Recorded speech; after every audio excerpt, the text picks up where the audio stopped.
Motivation की दुनिया में आपका स्वागत है। एक समय की बात है, एक राज्य में एक प्रतापी राजा राज्य करता था। एक दिन उसके दरबार में एक विदेशी आया और उसने राजा को एक सुंदर सा पत्थर उपहार में दिया। राजा वो पत्थर देखकर बहुत खुश हुआ और सोचा क्यों ना उस पत्थर से भगवान विष्णु की मूर्ति बनाई जाए और उसे राज्य के मंदिर में स्थापित की जाए।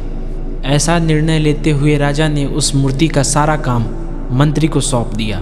मंत्री उस राज्य के सबसे अच्छे मूर्तिकार के पास गया और वो पत्थर देते हुए बोला, महाराज भगवान विष्णु की मूर्ति स्थापित करना चाहते हैं और 7 दिन के अंदर इस पत्थर से भगवान विष्णु की मूर्ति बनाकर राजमहल में पहुंचा देना। इसके लिए तुम्हें 500 स्वर्ण मुद्राएं दी जाएंगी। 500 स्वर्ण मुद्राएं की बात सुनकर मूर्तिकार बहुत खुश हुआ और मंत्री के तुरंत जाने के बाद ही मूर्ति बनाना शुरू कर दिया। उसने तुरंत एक हथौड़ी ली और उस पत्थर को तोड़ने लगा। उस मूर्तिकार ने पत्थर पर कई हथौड़े मारे लेकिन वह पत्थर टूट ही नहीं रहा था। लगभग 50 बार प्रयास करने के बाद मूर्तिकार अंतिम बार प्रयास करने के लिए हथौड़ा उठाया, लेकिन वो ये सोचकर हथौड़ा नीचे रख दिया कि जब 50 बार में नहीं टूटा तो अब क्या टूटेगा। मूर्तिकार उस पत्थर को लेकर वापस मंत्री के पास गया और उस पत्थर को यह कहकर वापस आ गया कि इस पत्थर को तोड़ना नामुमकिन है, इसीलिए इस पत्थर से भगवान विष्णु की मूर्ति नहीं बन सकती।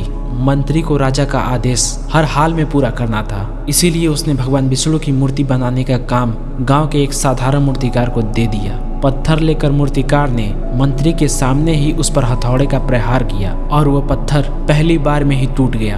पत्थर टूटने के बाद मूर्तिकार मूर्ति बनाना शुरू कर दिया। इधर मंत्री सोचने लगा, काश पहले मूर्तिकार ने एक अंतिम प्रयास किया होता तो शायद वो अपने लक्ष्य में सफल हो गया होता और उसे 500 स्वर्ण मुद्राएं भी मिल जाती, जिससे उसकी पूरी जिंदगी ही बदल जाती। दोस्तों, हम भी अपने जीवन में ऐसी परिस्थितियों का सामना करते रहते हैं। कई बार किसी काम को पूरा करने से पहले या फिर किसी भी परेशानी के सामने आने पर उसका हल निकालने से पहले हमारा आत्मविश्वास डगमगा जाता है और हम दोबारा प्रयास किए बिना ही हार मान लेते हैं। और कई बार हम 1 या 2 बार प्रयास करने के बाद असफलता मिलने पर आगे प्रयास करना छोड़ देते हैं, जबकि हो सकता है थोड़ा सा और प्रयास करने पर आपको सफलता मिल ही जाए या फिर आपकी समस्या का समाधान हो जाए। अगर आपको जीवन में सफलता चाहिए तो बार बार असफल होने पर भी तब तक प्रयास करनी चाहिए जब तक सफलता ना मिल जाए। क्या पता जिस प्रयास को करने से पहले हम उस काम को छोड़ देते हैं, हो सकता हो वही हमारा अंतिम प्रयास हो और हमें कामयाबी भी मिल जाए।